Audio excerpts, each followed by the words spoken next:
but I'm always going to be giving free stuff because I think that's what our ethos is all about. We want to help a million people around the world. That doesn't mean that I want a million people to buy our products. It just means I want to help a million doctors around the world. I'll still remember those smaller milestones at the beginning. Running our first CSA course, running our first VTS teaching session, running our first AKT course, launching our first posters, for example. These are all big things at the time, and I look back at them and think, well, they may seem quite small now, but for us, they were huge. We talk about mistakes, and one mistake that I think we made in the past is say, well, look, this is coming, um, and this is when it's coming, and then because of various reasons, you may not be able to meet that deadline, and then I don't like doing that. So that's one of the mistakes I said I may well look back and say I made. And I'm really really big on mindset, really big on getting things right in your mind so that you give yourself the maximum chance. And yes, we do a lot of medical education, but that's the other big area that I think um, I'd love to see more people have themselves. What are you doing with your mind? Are you noticing it, and are you doing something about it, or are you just accepting the fact that you're going to be anxious and nervous? How do you switch off for 30 seconds, and how does that keep you on track? Like, these kind of things are so fascinating, and they play such a big role, I think, in exams, not just medical exams, just exams in general. Hi, my name is Dr. Erwin Kwun. I am on a mission to dissect what makes high performers, innovators, and great leaders successful. With this podcast, I aim to share insights from interesting and exciting conversation with people who have figured it out to inspire you and empower you with actionable tips you can put into practice to hopefully improve your life. In this episode, I interviewed Dr. Aman Arora. He is an award-winning GP entrepreneur, a real innovator in medical education, and founder of Aurora Medical Education. Aman Arora is on a mission to help a million doctors to pass the exams. In this conversation, we cover a wide range of subjects. If you're a doctor, an entrepreneur, or somebody who is in full-time employment, you'll gain tons of values from this interview. We talk about Aman's beginning as a doctor, how he got into teaching, how he developed this passion in teaching, the first session that he organized that led to his company, Aurora Medical Education, the milestone throughout the journey, the skills that have been instrumental to help him succeed. We talk about the challenges and the mistakes and how to build a team around you. He also shares books that he has enjoyed reading, an audiobook to help doctors prepare for the exams, and how he used his time effectively. I hope you enjoyed this episode as much as I did. Welcome, Aman. Hey, Owen, thanks for having me. I'm so glad that you made the time to come on the show. Could you tell us a bit about your journey, Aurora? Yeah, and it's well. Firstly, thank you so much once again for having me on this. I've listened to some of your stuff already, and I think it's really inspirational what you're doing and trying to open up people's horizons and just show them different ways that we can go into when we're doctors. Myself has been an interesting career. I trained as a GP trainee. I was very much a standard GP trainee, if you like. I came out of medical school. I did F1, did F2. I went straight into GP training and kind of had my life set out as most GP trainees do. I wanted to become a GP and thrive at the job that I do. I was just really lucky, I suppose, to get into medical education quite early and find a passion in that. And ever since then, really, it's been an interesting journey trying new things and just trying to develop and get better at educating people, helping people, and trying to change the way people learn and the way that we teach medicine. People have different way of learning, and some people prefer audio, other prefer watching. They have more like a visual memory. Other people prefer the book reading. But it's great to see that there are so many approaches, and you cater for each different learner. Yeah, I suppose I just think back to my own time as a GP trainee, and I think back to when I was preparing for my exams. We had the standard way of preparing for exams. You had books, you had the odd question bank, and that was pretty much it from what I can remember. And that was fine, and at the time it worked. But I think there's so many other industries and so many other um, avenues out there that look at technology in a different way and kind of are ahead of the medical world. And there's other streams in medicine that use other technology, but GP training, from what I saw when I came in to the education side of things was pretty standard, and that's why I really enjoy just trying to find new ways of doing things and seeing how it resonates with people. And luckily, what we've managed to do is managed to help quite a few people over the last few years. Yeah, I have to say that something that really struck me was how offensive you're going on social media. You're crushing it on YouTube, on Facebook. It's great to see the engagement as well of people who are preparing for the exams, and the feedback you get is encouraging. It's really kind of, and it's really humbling when you get nice feedback on social media. And I mean, the beauty of social media, I think, is that it's just there's so many. We talk about different ways of learning, and social media, each channel on social media or each type of social media output has a different type of learning. So we have to adapt ourselves to work within a social media stream, figure out how it works, figure out how people interact, figure out which sort of people and which sort of doctors and which sort of trainees are on which sort of platform, and adapt our teaching accordingly. So, Facebook teaching, for example, miles away from Instagram teaching, and what resonates with someone on Facebook won't be looked at twice on Instagram, and vice versa. So it's really interesting to try and figure out which stream is best for which particular type of learner, and then incorporate the different types of learning into that as well. So it's great fun, and it's an amazing tool. And if it can be used to educate people, then I think it should be used in every way possible. I'd say you make people time on Facebook more productive when I see your videos on Facebook. And I mean, what's your strategies with Instagram, for instance? So Instagram is really interesting. Actually, we only started going big on Instagram, I would say, in the last probably 9 to 10 months. Really, I mean, Instagram. There wasn't too many GP trainers on Instagram that I knew of. Probably about a year ago, 18 months ago, and then I noticed that a lot of not just trainees, doctors in general, were using Instagram as a way to relax, sometimes more than Facebook. And I thought, well, if that's where the attention is, and we're all about passive learning, so I don't want to force my stuff on people who don't find it useful or are not at the stage where they need it. So our aim is to try and teach almost without people realizing it. So people go onto Instagram, Facebook, all these things to search and just have a good time usually, and we try and sort of teach them alongside the way. So when I noticed that Instagram was getting more popular in terms of the attention that people were giving to that platform, I thought, well, why don't we use this platform to try and educate, just like Facebook. At that time, Facebook was going really well, but we had to adapt what we put on Instagram. For example, the videos on Instagram are cut at 60 seconds, so that's why one of the reasons why we started to reduce the time of our videos, just so they could start to fit into different platforms. And Instagram was the reason that we started doing these 60-second short clips. And then we realized that people were liking them, and they were kind of just stopping in the middle of their day and watching these 60 seconds and learning. And then we started to think, how can these small videos be used in other platforms? And we started to use them across the variety of different streams that we use. So it's a really, really fascinating platform, and one that I think is only going to get bigger and bigger as time goes on. Could you tell us your vision in the future with medical education? What do you see in 5 years' time, or what do you want Aurora Medical Education to be doing in 5 years' time? So for me, with Aurora Medical Education, I think my aim has always been simple. I want to help 1 million doctors around the world get through their exams. Now, whether I get to that vision or not, it's a target that drives me every day. It's a target that allows me to wake up and think, what's next? What's the next step? How do I take it to the next level? How do I engage more doctors? How do I help in new ways? How do I attract more people to our style of teaching so that we can ultimately help them through their exams?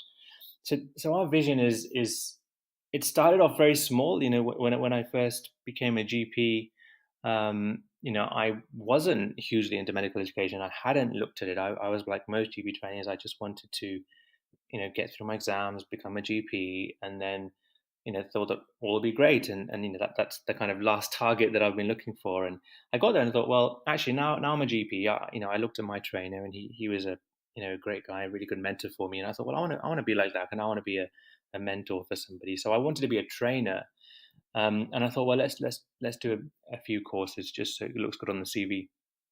So we started doing some education that way. And so our goal at that point was really very limited. It was very small scale. I had an aim in mind that it literally looked good on my CV so that I could become a trainer, which is my goal at that time. But as things expanded over the years, and we started to see the reach go through the West Midlands, which is where I'm based, to a national level, and now looking at more internationally, one thing I realized about our goal and vision is that it really does, there's no ceiling. And, by looking at a target of 1 million doctors worldwide is something that I know I'll never reach, but it's a goal that keeps me going every day. So that's where I'd say my vision is for not just for 5 years, but just to keep me going, for the rest of my career, I suppose. As long as I'm educating people, that's what I'm looking to do. That's awesome. I want to tell to ask you about the first session you set up. Then, how did it go? So the very first course that we ran, Yeah. wow. I mean, I often, it was only a few weeks ago. I was looking back at some of the photos from that. It's a humbling time because I remember, getting people together and telling people on a very local scale that, look, we want to help out a few of our colleagues. Most people who attended our first course were friends, really, who hadn't done the exams that we had done. And we thought, well, let's run a little course. Let's do a few role plays. Let's try and this was the CSA exam at the time. And I was actually studying with a colleague with a different name at that stage, but like our aim was very small. So I still remember that day. We drove in, and it was really exciting. It was a new project for us, and we're just looking forward to see what happens, really. And the buzz that we had on that day was phenomenal. It was a stressful day. We were worried about. We'd never looked at things like venue hire and catering and getting materials ready. Like it was all a big builder. But it was after that day, actually. It was when it was almost 6 o'clock, when it was quite a dark day, I remember. And we were just chatting to two of the people who came on the day, and they were really saying, look, it was really helpful, and some of the ideas that you told us we hadn't really thought about ourselves. We've been practicing for 2 months, but those things were really helpful. I think that's one of the memories that I remember from that day, and one that probably set the spark, really, for medical education, and really thinking that, wow, you can make a difference. Yes, we can make a difference as doctors, and that's something that we can do with our patients, and it's fantastic, and there's no better feeling. But actually, that same kind of reward and feeling of being there to help someone is the same in medical education. It's just the same buzz that you get, I think, from working in the clinical world. So I remember that day very, very well, very, very well. Medicine is a rewarding career, and you also have education in medicine, and medical education particularly is quite a rewarding experience to teach other people and see how that improves what they're doing. Could you walk us through some of the milestones with your entrepreneurship career? Early on, milestones for us were things like our fifth course or our 10th course, or that for us those seemed huge at that stage. And I think as time progresses, as in any business, I think if you find your niche and you find that it's working, is the milestones tend to um, get bigger as time goes on. And now I look at milestones as new products that we launch, or new ways of teaching that we launch, for example. So milestones, I think, have changed since day one, but I'll still remember those smaller milestones at the beginning. Running our first CSA course, running our first VTS teaching session, running our first AKT course, launching our first posters, for example. These are all big things at the time, and I look back at them and think, well, they may seem quite small now, but for us they were huge. I think as time's moved on, I think moving into new cities. Each time we run a new city, it's a big milestone for us, and we've run courses in we have 4 major cities, but we've done courses in probably 10 to 12 cities across the UK. And then I suppose there's the bigger scale milestone. We ran our first course in Dubai about 18 months ago, and now we try and run sessions when we're abroad as well. So I've got a communication skills session in Goa in India in a couple of weeks' time. So it's there's milestones from a scale point of view, I suppose, but then there are milestones from a rewards point of view. And the first time that I always remember the first time someone came back to me after failing an exam and then passing a second time round, and that was a huge milestone for us because they thought that we had a huge influence on them, and I'm sure we didn't. I'm sure there was lots of other things that influenced that, but that was a huge milestone for us. Getting feedback is always a huge milestone for us. However small it is, it counts for us as a huge milestone because people are appreciating what we do. So I guess you have the traditional milestones that you see as your company grows, but then you have those little milestones that you'll never forget, which is just as big, I think. Thanks for sharing this. I think what you said resonate with a lot of entrepreneur, I suppose, because all these milestones are things that you look back at them and think they look relatively smaller when you've achieved so much now, but it did count, like for each of the incremental progress lead you to this where you are today. Yeah, and I'm still a very small fish in terms of what can be done. There's so many things that I want to do. There's so many ways that I want to help people. There's so many ways I want to help doctors. There's so many ways that I want to innovate in medical education. So yeah, I mean, I think the key is never to stop. Really, just keep pushing and keep having ideas and keep taking action.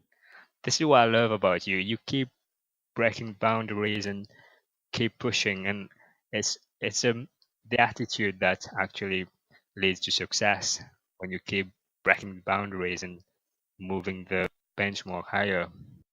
I think so, and I think that's where the joy comes, Owen. I think I've seen Aurora Medical Education grow from a one-dimensional company, helping people in a single way, face-to-face courses, which was great. And I still do that. I'll never stop doing that type of medical education because people still need that form. But yeah, I think the more streams that you have and the more methods that you bring in and the more products and the innovations that you bring in, it just adds to the buzz. And you know, but I suppose one thing that I've been lucky in that I've got such a passion for this thing that once one thing's done and it's working, you're just on to the next, and you realize that okay, maybe there's an even better way that can resonate with people, and how can I bring that into medical education? It's never been done before. How can I bring that into GP training, and what can connect me with more people and help more people? It's just a constant buzz. And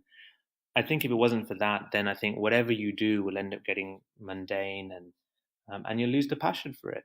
And that's something that I never want to do. I never want to lose the passion for it. I want to keep finding new things. Absolutely, yeah. I feel that you can sense this passion when somebody teaches, and especially when you're teaching. And I have to say that it was a bit surprising when I saw your video first time when you were on a holiday. We were still putting these videos out and teaching people whilst you were on holiday. Yeah, I mean, a few people think that's a little bit over the top and a bit crazy, but you know, if I go 3 days, let's say, without making a video, I just feel well.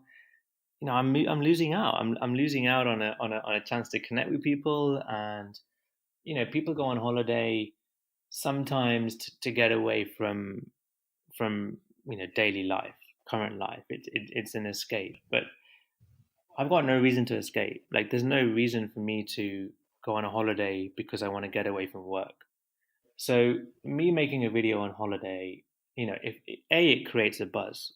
B, people are, oh, look, he's on holiday. Look, where is he? And start to guess. I might put in a question like, where do you think I am? And that gets people talking and communicating and linking in. And A, it creates a buzz. And I think once in a while it's good to have a buzz because otherwise, if it's just the same thing every day, then people get bored. And secondly, it's just what I love doing. And just because I'm on the other side of the world, it doesn't mean that I'm going to put everything down and put my camera down for 2 weeks. Why not carry on? That's how I see it. Yeah, I think it's if you enjoy doing something, you'll do it even if you're on holiday, or even if you're tired, you'll feel like doing it. And that's a big difference between somebody who's doing something from the passion and somebody else who's not doing it out of passion. I want to talk about scaling up with going global, because it's some exciting time for Aurora Medical Education. And you tell me that you're doing your next communication session in Goa. How did you pick Goa? So I guess it's well, India is a place that I wanted to go and do some teaching for a long time now, and we were planning a trip to India anyway at some point. So we thought, well, why don't I? As we were just talking about, I don't like to go away just to escape. I go away for a break, but while I'm there, why not try and educate people? And because we're getting the beauty of social media is that we might have, I don't know, 25,000 people on our channels now, and a big proportion of those and a growing proportion of those are a global audience. And whenever I've gone and done videos abroad, wherever it's been, I always get messages from people when I'm abroad saying, "Oh, look, you're here. Like, can we meet up and have a coffee and come to my house and it'd be great to meet you." And so now I start to think, well, if I'm going somewhere, why not just set something up? And if two people come, two people come. If 200 people come, that's great. But I'm still carrying on my passion, and I'd find it really interesting to meet doctors across the globe, and B, it just helps me to connect with people that have been so kind to me and in being on my social media streams and commenting on my videos. It's really nice to meet them face to face. I don't think there's any better way of doing it. I like the fact that you like to meet with people and connecting with them, and I think it's a paradox of scaling up. You need to do these unscalable things to actually be able to scale. Yes, definitely. And sometimes you may feel things are too big, and really can I do something on another country, or can I really take this to a global level? And you're right. I think it's just something that you almost don't think about. Put the process in place, take the steps, and before you know it, you've achieved something that you probably, if you thought from the beginning could it be done, you may have said no. So, when we ran our course in Dubai, for example, it was 6 months before that. If I'd someone said to me, "Why don't you go and run a course in Dubai?"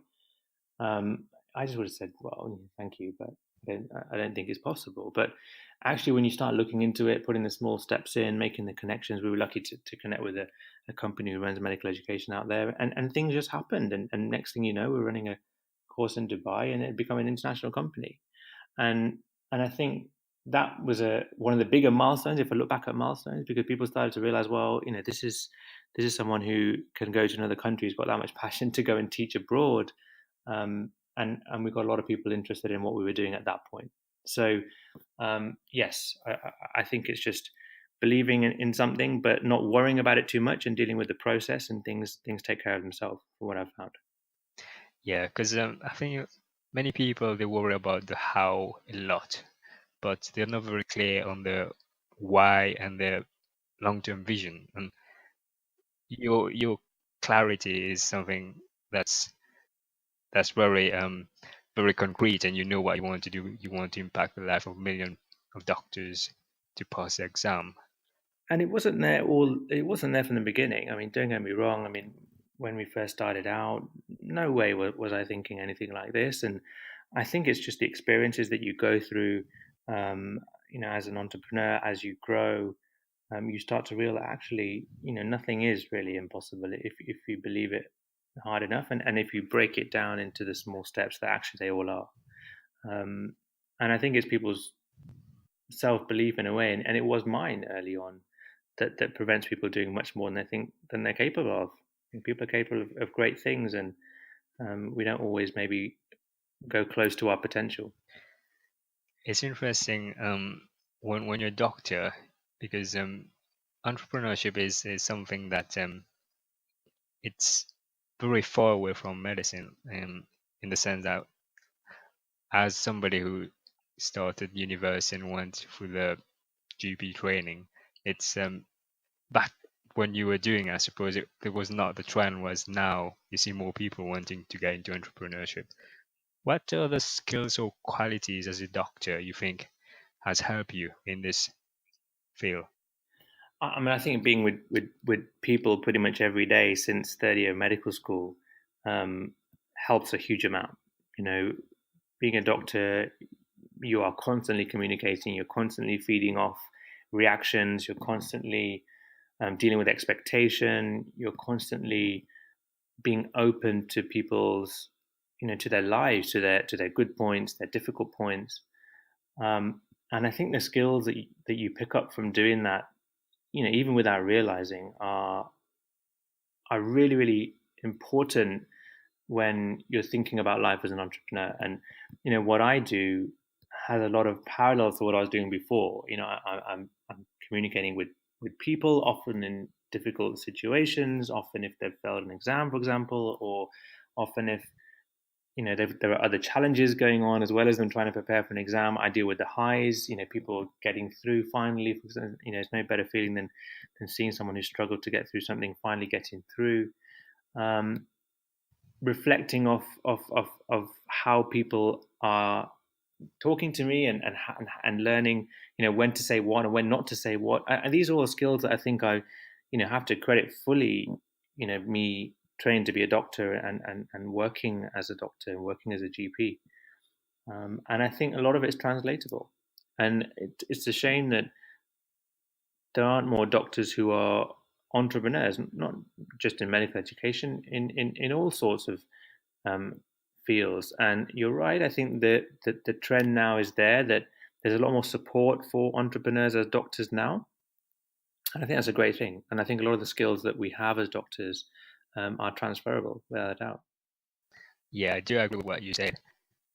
As GP, then, I noticed that you had previous roles where you were examiner, you were also a program director for VTS training. Tell us a little bit how you developed this portfolio career before you started working full time in your company. So I guess when we started running courses early on, so I came out as a GP in 2010. We were running courses by 2011 or even late 2010. The bug set in, the education bug set in. I thought, wow, this is something that's amazing. And, I never knew why people would get into this field, but actually it's something that I really resonate with. So at that point, I started thinking, well, there must be other things to do in medical education. Yes, our company was a baby at that point, and like I said, the reasons for that company were more for developing experience, putting something on our CV, and ultimately, I still wanted to get into the education system, and looking to being a trainer, etc. So I started looking out for roles and what kind of things would help. Again, not just give me experience, but just get me into the system. Get me knowing the right people, get me connecting with the right people and learning off them. I believe in mentorship, and I think there's so much can be learned from people above you. So I think I applied for a locum program director role initially in the West Midlands. That's where I trained, and I went to meet the AOI director at the time. Had a great chat, and just got some advice, and got the push to apply for something, and next thing I know, I was given that role, and I locumed in a VTS for a while, and then I was lucky enough to get a full-time role in Stafford, and then after a year came to East Midlands, which is where I live. So that's how I got into the program director role. That was probably the first formal role that I had in medical education. I then started the postgraduate certificate of medical education at that point from Dundee, which just started to open up the more theoretical side of medical education to me. So I started to understand some of the concepts that I was trying already in courses, but not really understanding the meaning behind them.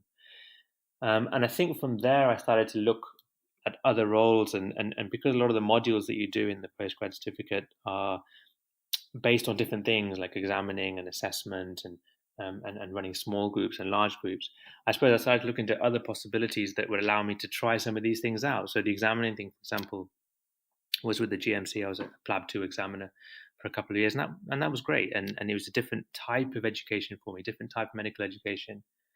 I've done a lot of work for the GP recruitment side in the West Midlands. And again, that was a totally different side of medical education that I hadn't experienced before. So I guess all the roles that I have A, I've been lucky to be in the right place at the right time, I guess. But B, I've tried to search out different forms of medical education and try to learn as much as I can from each type, and hence the variety of roles, I suppose. And how was it to handle these different roles? Oh, it's easy because simply because I loved everything that I did. I mean, there's as we said earlier, I think when you love something, you make it work. You know, I think when you don't like something, you find many reasons for it not to work.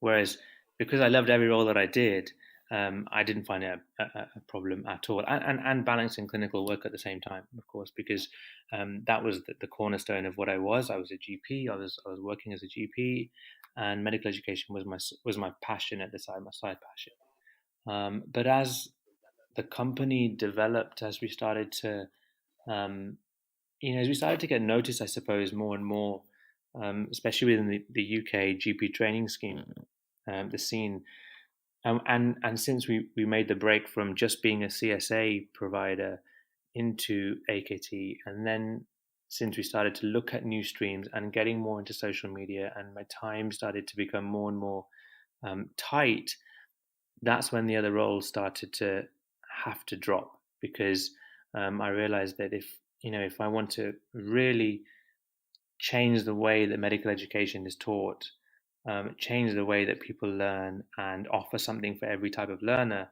then that's going to take some time. That's going to take some effort, and it's going to have to take some sacrifice. So I had to let things go. So I stopped examining. I stopped doing helping with recruitment. I stopped being a GP appraiser. My clinical work dropped down, and the final thing that I dropped was being a GP program director because I loved it. It was a great thing, but you only get one go, and I had to make some tough calls. Right. Interesting. When you said you dropped these roles, did it happen suddenly or did you do it very slowly? Gradually, I mean, they all sort of dropped. I would say over the space of probably a year to 18 months. Um, I'd become a father. I've got a 4-year-old daughter, so that obviously was taking a huge part of my life, and I did not want to miss on that at all. So things had to drop slowly. I mean, I didn't want to drop everything in one go, and I held on as long as I could to things that I really really loved. Like I loved being a GP VTS program director. It is one of the most rewarding roles out there, and I only stopped doing that in officially in February, March 18. So it's not been too long. But letting them go, each one was difficult in itself because I loved them. Um, but like I said, I think as an entrepreneur and as a doctor in general, and as just anyone who's living in today's society, you have to make some tough calls. And I think sometimes people may hold on to things for other reasons, and then it just leads to you maybe not being able to do it, the one thing that you like as passionately as you can. So I was lucky in that aspect. So you made this tough call and then you focus your attention and your time on your family and on Aurora Medical Education. Yeah, that's right.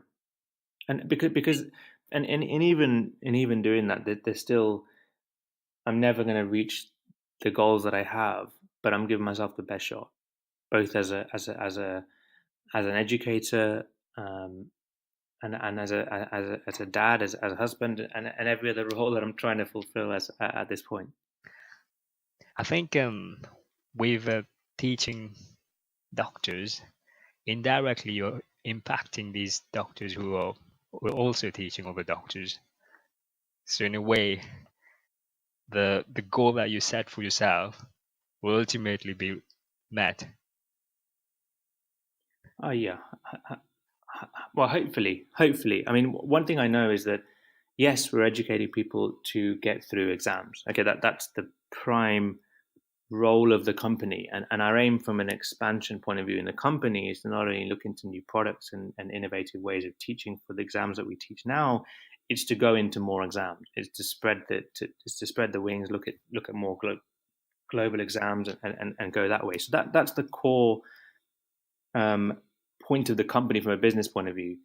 But absolutely, people don't stop learning when they finish their exams. People don't stop learning when they become GPs, and we're really, really lucky, and it's really humbling to see that the amount of GPs who stay on our social media streams after they finish. The amount of GPs that still connect and still comment and still send me the odd message saying, you know what, I'm still watching your videos, Aman. They're getting better and better. Like that's brilliant for me. That's when I know that, okay, we're not just doing a job. We're really, really having some impact, and that comes with responsibilities. And I'm fully aware of those responsibilities, and very serious about making sure they're all met. But it's so humbling to see that people who don't need to learn for exams anymore are still choosing to stay on our streams. And there's so much noise out there these days. There's so much out there to take people's attention away. So people to choose to stay on something that they don't need to be on is humbling, without a doubt. It's great to see that you're impacting these GPs, and I think it's also to do with your style of teaching. They probably have enjoyed watching your videos when they were taking the exams, and they feel like it's a good way for them to learn.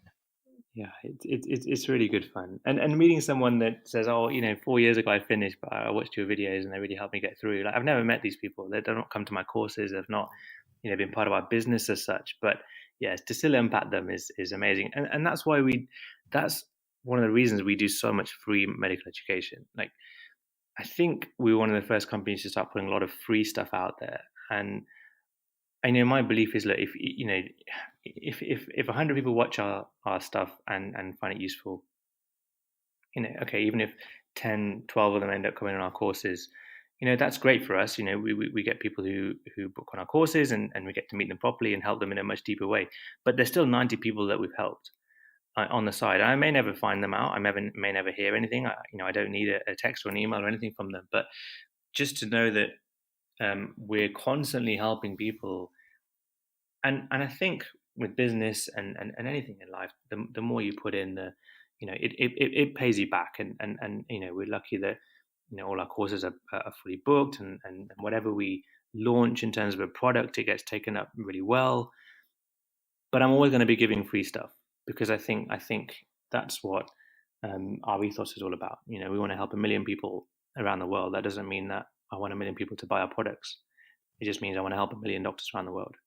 And hence we put loads of free stuff out, which is, I think, how we get the impact, which is how people get to know us.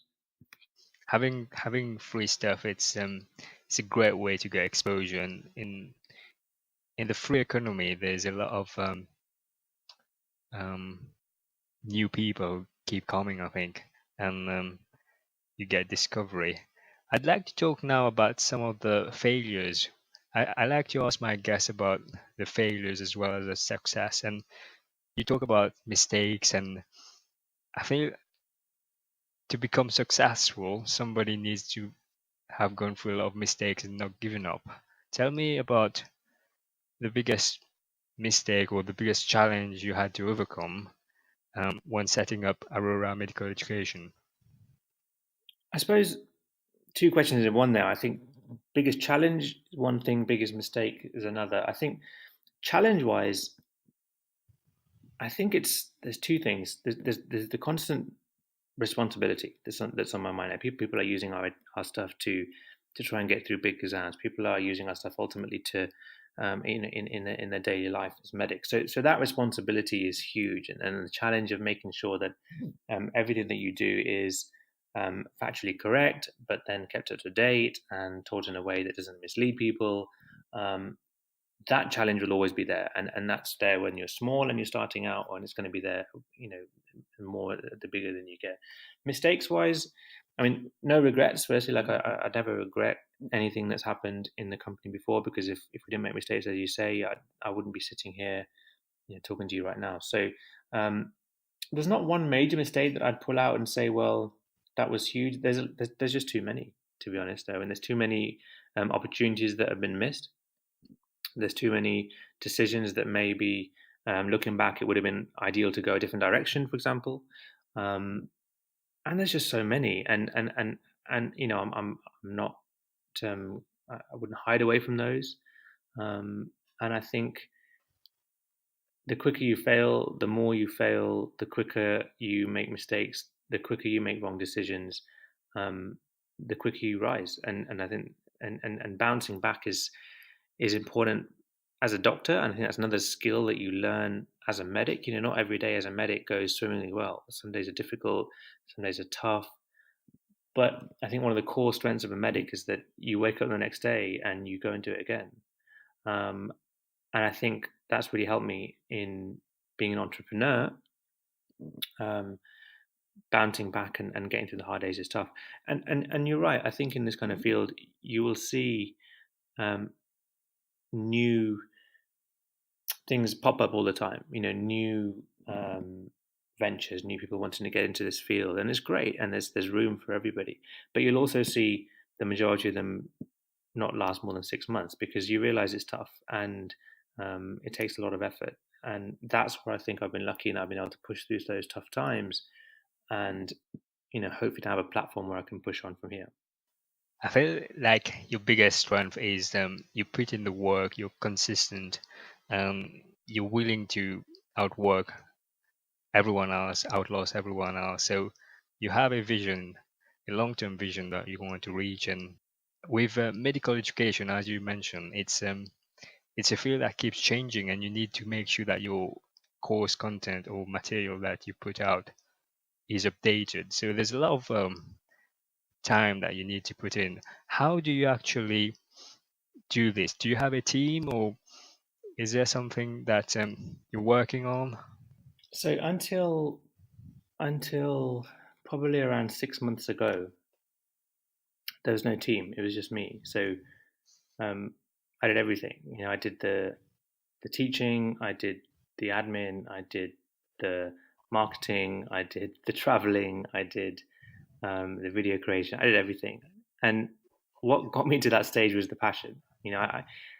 I could have, the amount of the hours I was working at that point, I didn't see it as work. Firstly, I still don't see it as work, but I was working a lot of hours, and it was fun, But then I got to the point where I thought, well, look, if we're going to really take this to the level where we can impact 10, 15, 20, 100 times more people than we're impacted now, we need to get people in just to make it to give me more time to create, because what I love doing is creating. I love creating teaching. I love creating videos. I love doing the face-to-face stuff. I love doing the putting myself in front of the screen and helping people. So we needed to get a core team behind it. So we have a couple of virtual assistants now. We have one virtual assistant in South Africa. We have who looks after all of our or majority of our social media stuff in terms of some of the regular stuff that we put out.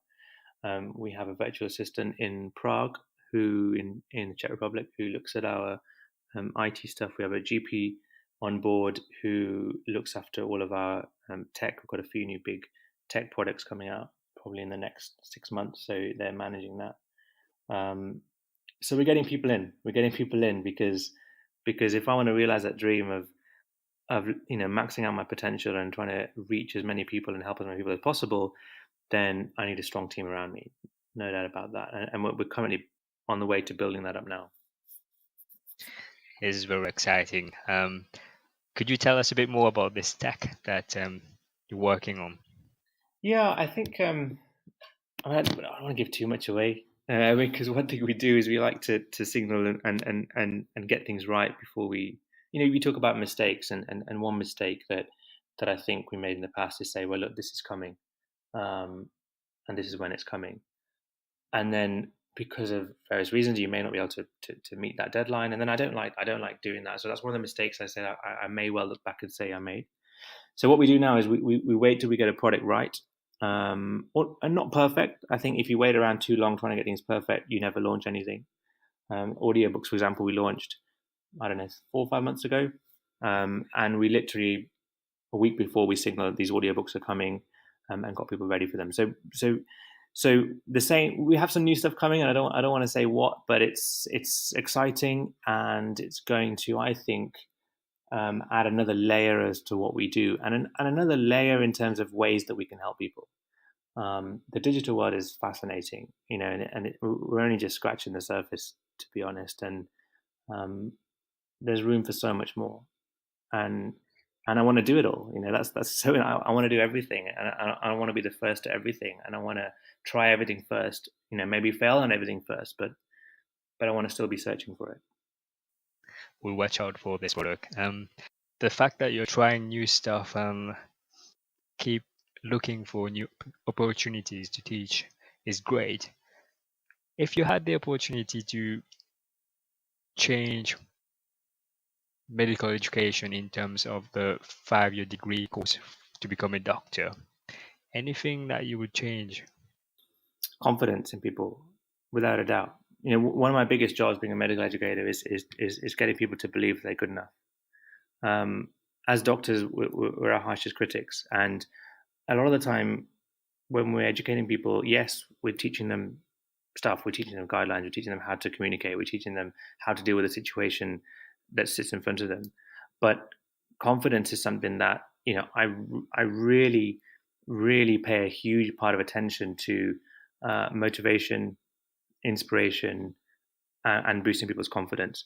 And if there's one thing that I think I would hope people or wish people had more of that I didn't need to do more of was self-confidence. And I'm really, really big on mindset, really big on getting things right in your mind so that you give yourself the maximum chance. And yes, we do a lot of medical education, but that's the other big area that I think I'd love to see more people have themselves. Self-confidence is a big thing. The inner dialogue we have with ourselves can be destroying, self-destroying, because as you said, we're harsh critic. And I know that you've done some work in meditation. How are you using that skill in your daily life? So yeah, I'm a meditation trainer. I've got a diploma in meditation. Meditation is something that I personally have done for a long time. I find it rewarding. It clears my mind, and it's not for everybody. I'm very open to that fact that it's not a something that's going to work and resonate with everybody. It works for me, and I thought that it may help others. So I thought, well, let's get some formal training in this. So I got my diploma in meditation training, and I do meditation training workshops. I do them at various conferences and aimed at various medical conferences. I've done quite a few, but it's not my prime aim. I use that mainly for my own benefit and I suppose keeping my, as you say, your mindset right. And I think meditation is has many different forms, and people have their own views on meditation, which is fine. But I think it really helps me, and hence I thought I'd try and see if I can help others at the same time. So, for example, when I'm training people for CSA, for example, one of the reasons someone may come to me is not because they're actually worried about, learning about how to deal with certain situations. They're great at that, but they come to me because their confidence is rock bottom, and they tell me that I've done these types of exams before, and I get really nervous. I get so nervous. I get anxious. I know when I'm in practice, I'm great. When I'm working in real life, I'm great. But the exam just hits me, and I'm a different doctor, and I perform differently. And we work on that. We work on how do you get your mindset right? How do you what does your last 5 days for the exam work like? What's the night before your exam looking like? What are you doing with your mind? Are you noticing it, and are you doing something about it, or are you just accepting the fact that you're going to be anxious and nervous and it's going to affect you?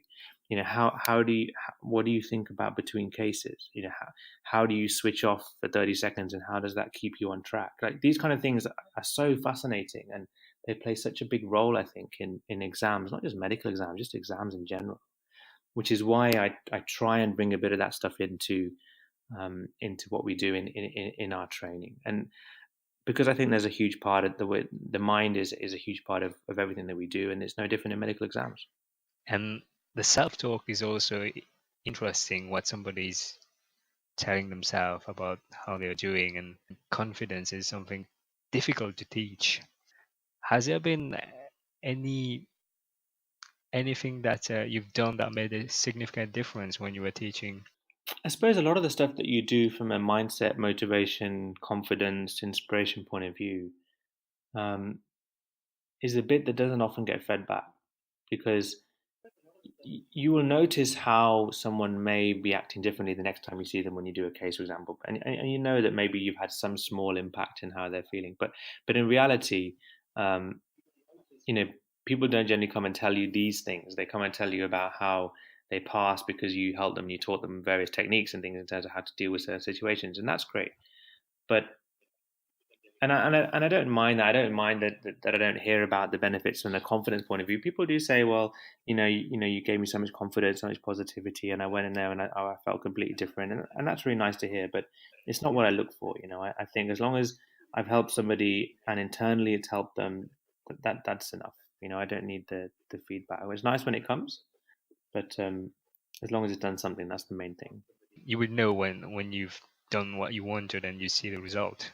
That's all you need. Let's now go through the rapid fire questions. I will ask you some questions that I usually ask my guests, and if you tell me the first thing that cross your minds, what is your definition of success, Aman? Getting as close to potential as possible. What took you a long time to realize? The world is a small place. Okay, it's getting even smaller. Absolutely, absolutely. Could you tell me a time when you went through a crisis, later found out that it was a blessing in disguise? Losing all my material in the space of 30 minutes. My laptop wiped clean. I lost everything. I lost all of our case notes. I lost all of our um, background work that had taken years to develop. And for 30 minutes, it was the worst time in my life. But actually, having that happen was the best thing that happened to us, because when I started to rewrite everything and replan everything and um, get all this material back, it was at that point where I thought, well, I'm not going to write the same stuff. I'm going to write it for a much, much bigger scale, and I'm going to write it all and plan it all with no limit in sight, as it were. And so ultimately, what seemed as the biggest crisis, losing everything um, that you'd worked for years for, actually turned out to be the best thing that could happen ever. That's incredible.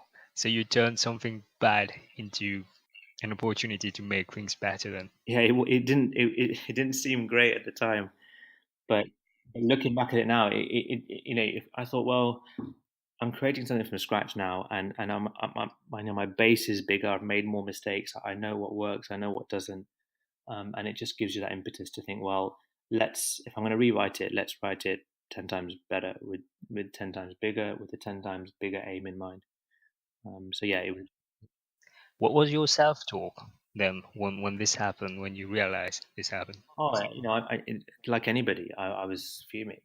I was like, oh well, and you start thinking, well, obviously it's your own fault. Nothing was backed up. I didn't think twice about this. Could have I thought I was invincible? I'm not going to lose my. Other people talking about losing their laptop and letting go wipe clean, but it's never going to happen to me. So like anybody else, I was like, it's my fault, and I can't believe I did this, and if only I opened my laptop, half an hour later, whatever it was, it was the usual stuff. And I think I almost just shut everything down and thought, right, well, that's it. Like, that chapter's finished.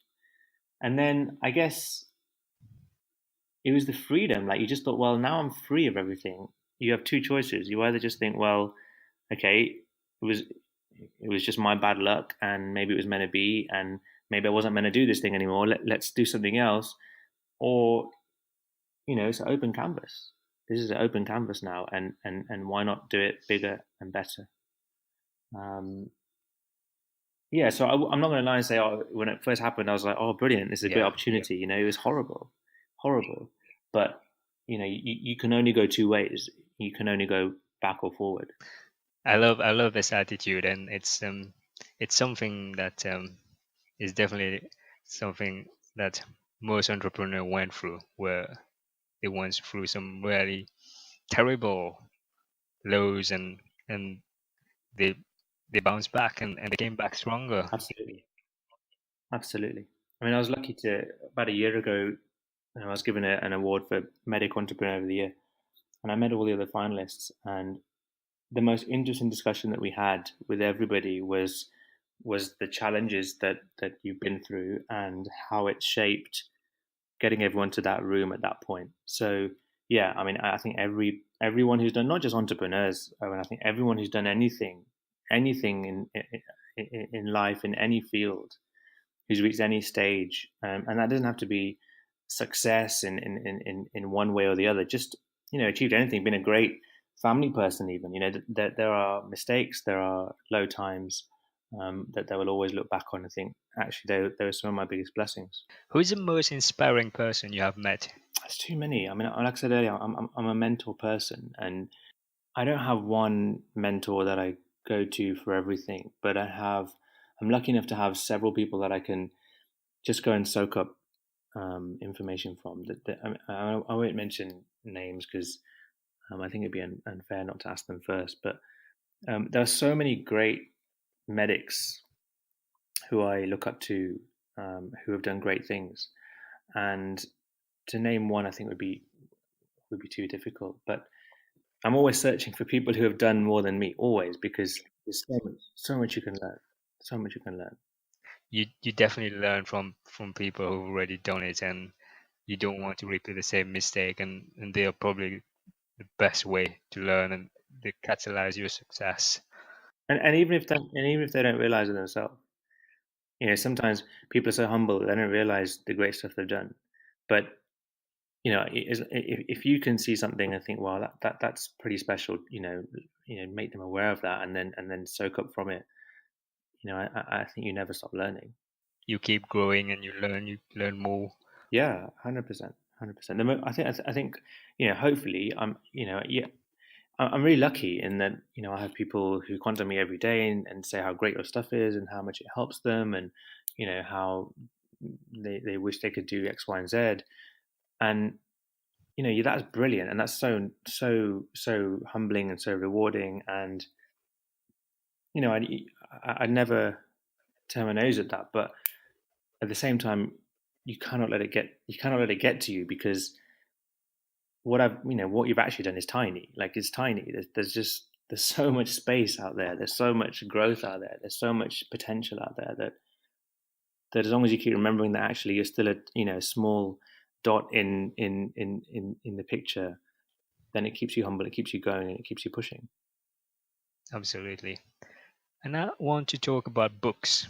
What book have you read that has completely changed your mindset on life? Um, so I never was a reader ever for quite a long time. Actually, I never really read too much, and got busy in daily life and never really thought about reading a book. But over the last few years, I've got into reading. I read a lot of autobiographies. I think, um, I remember reading Elon Musk's autobiography and thinking, this guy is a guy who expands everything. Like, his vision is, it's never ending. It's an inspiring. And 2 years ago, a couple of years ago, when I read that really resonated with me.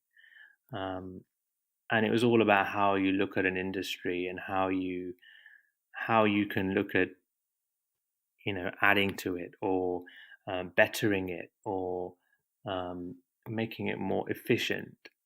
And that those ideas at that point stuck with me really, in a huge way. Um, there's a guy called Robin Sharma, and there's a book that he wrote, The Monk Who Sold His Ferrari. Um, that book resonated with me because it was about life, and going for what matters to you, and um, that nothing is impossible, but you have to work a certain way towards it. It doesn't just happen by chance. That was a book that really influenced me as well. There's so many. There's so many, and now, it's really interesting, funny. The reason we got into audiobooks was because I use audiobooks a lot. Like, whenever I'm in the car, whenever I'm going somewhere, audiobooks are, I find fascinating, because you learn even when you're not expecting to. And it was those, and I listened to a lot of autobiographies on audiobooks, and it was that actually got us thinking about audiobooks for the GP exams. And I credit that to me just listening to something one day and thinking, well, what if someone wants to listen to me talking about AKT stuff on an audiobook, when they're, because I always used to hear, well, we have to commute an hour there and an hour back, and it's just lose so much of the day. I thought, well, why don't we create a product that you know doesn't interfere with people's lives, doesn't, they still have to get to work, but why don't we try and educate them in the same way? and that came out of reading, but audiobooks as such, which in a way is the same thing. That's a great example of using something and adding value to a person's life. Audiobooks are listened more and more and probably exceeding videos nowadays. And with audio, we've got Amazon that's competing for share market with Apple with their Echo, and most of the search will become audio in a few years down the line. And it's great that you are already in that space and pushing the medical education content. Audio is fascinating. I think when video came in, when YouTube, was at its peak, audio was almost dead and buried, right? People, it was almost like when radio, the way that the impact that TV had on radio, was the same that when YouTube came, I think a lot of audio stopped because it's this new thing, it's videos and people watching and when videos are big, we were there, we were doing these videos and putting our YouTube channel up, and there's still obviously a huge market for videos. But the one difference with audio is that in a video you need people's attention in two ways. You need them to listen and you need them to watch, and hence it became a barrier in a way. Like you can't teach through YouTube when someone is driving, for example. Whereas audio takes out one dimension. It almost buys you time.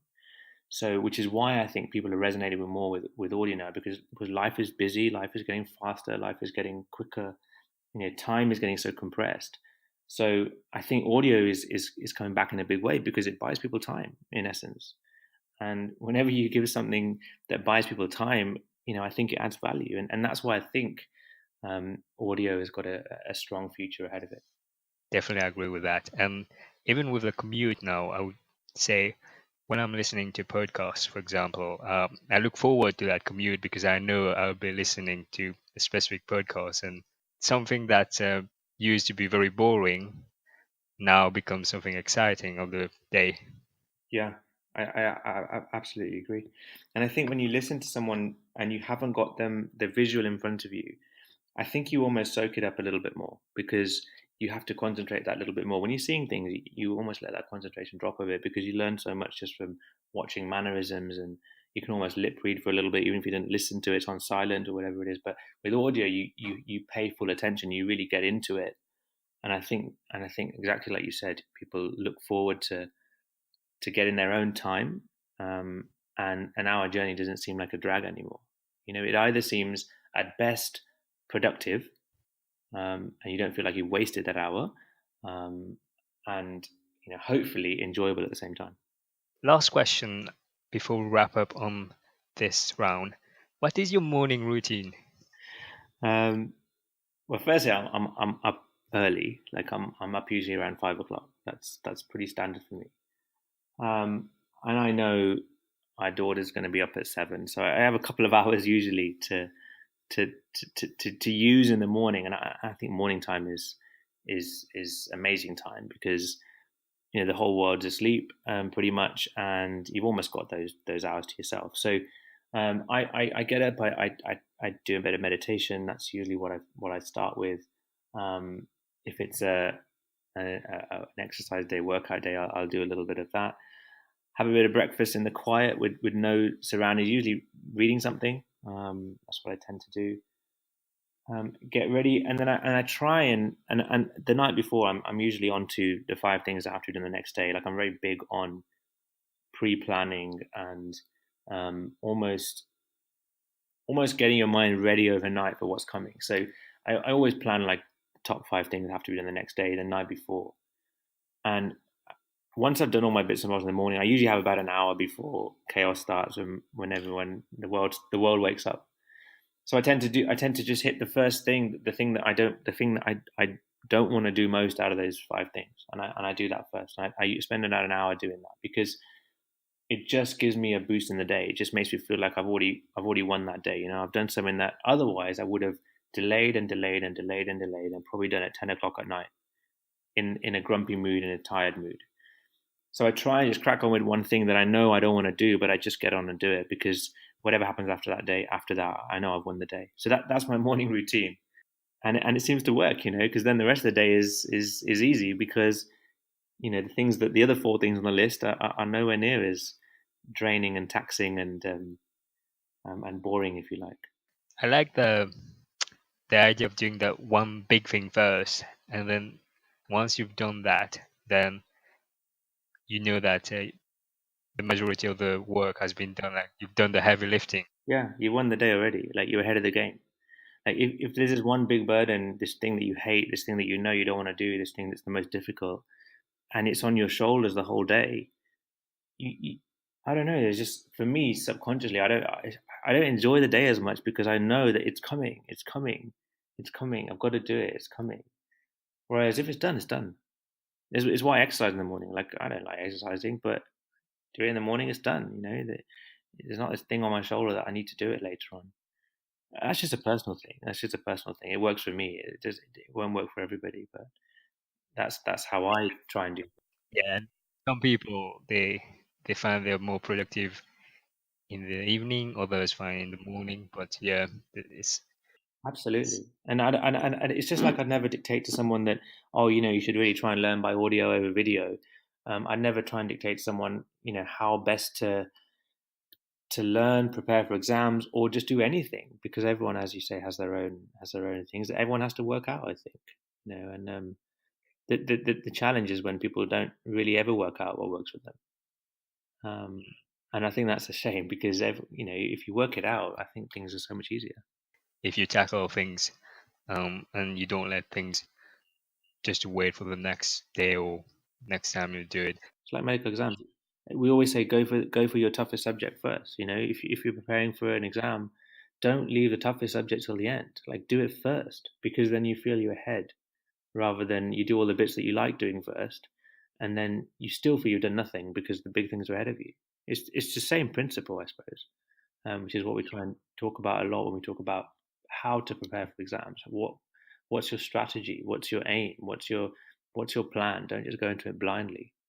Um, just productiveness has increased so much, I think, and that kind of ties back to the stuff that we talk about. It's not just, we're not just a company who trains people to get through exams. That's a huge part of what we do, and what probably draws people to us in the first place. But what we try and give is a much more complete package. The whole motivation thing, the technique thing. Hopefully that when people walk away from something that we do, and they feel they've gained that as well, even if they weren't expecting it. There's a book called The One Thing that actually elaborates more on this concept of focusing on one single task, how it actually makes your life easier when you focus on that task and get things done. It's a book written by Gary Keller and Jay Papasan. Really good book to read. There's another book that I feel you might enjoy. You've already heard of it, maybe. The Power of Now. Have you heard of this book? Yeah, yeah, by Eckhart Tolle.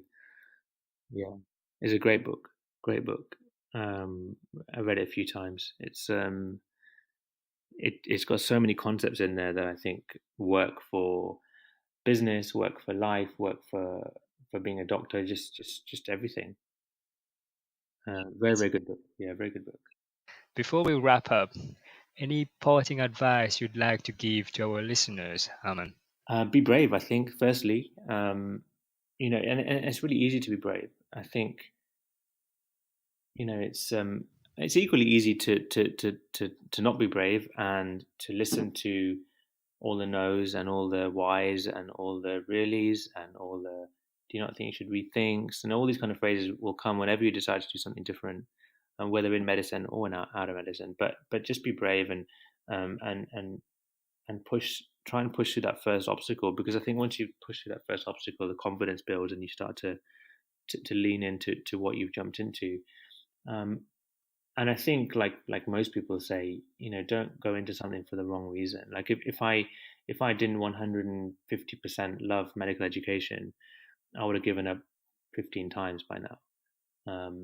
Because whatever you do, ultimately, if you want to make it your career, there's going to be difficult days. So if you're not in it for the right reason at the beginning, I think you're going to struggle.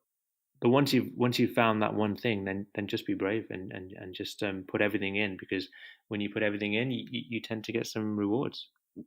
Absolutely. I think that's a great advice from Aman, because there are a lot of people trying things and they do it for the wrong motive. And what happens is that they'll give up at the next big obstacle, and then they'll try something else, and then they'll try the next one, and they don't actually master something. Yeah, I agree, and maybe you never master anything, but at least if you love what you're doing, you'll find a way to make it work. And if what you love doing adds value as well, then I think um,